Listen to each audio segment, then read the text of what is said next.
টের পাও নেই ও বাচ্চা কাচ্চার মা? না, এগুলো কখনো টের পাই না। কীভাবে টের পাবো? এখানে একটা কথা বলি, যে জিনিসটা শুনতে অনেকের কাছে খারাপ লাগবে জিনিসটা।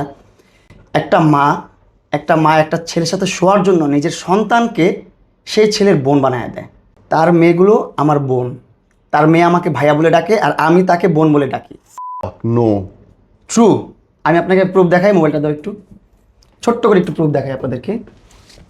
তো আমি সন্দেহ করব তাকে যে এটা তার আপন মেয়ে? আমি সন্দেহ করার তো কোনো কথায় প্রশ্নই আসে না। যেখানে তার বাচ্চারা আমাকে ভাইয়া বলে ডাকে, তখন আমাকে যখন বলছে এগুলো আমার কাজিনের বাচ্চাগুলো, আমার বাচ্চা না, সো আমিও অ্যাকসেপ্ট করে নিছি, যা কাজিনের বাচ্চা আমাকে ভাইয়া বলতেই পারে, এটা কোনো মেজর ইস্যু না। কিন্তু এখন আমি যখন প্রুফ পাইছি, যখন ওর সাথে আমার একটু ঝগড়া হলো, ওর সাথে মারামারি হলো, প্রথম যে মারটা করলো আমার নামে, আমি আগে একটু প্রুফটা দেখাই। এই যে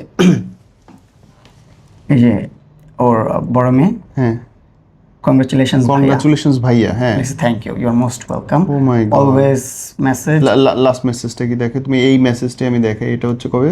30 হ্যাপি বার্থডে ভাইয়া। হ্যাঁ ভাইয়া, ও মাই গড। আমি Thank you. আমি জানি না, আমি নম্বর দেখা না, নম্বর দেখা যাচ্ছে নম্বর না। দেখা যায় না। মানে মানে সিরিয়াসলি ভাইয়া, মানে খোদা।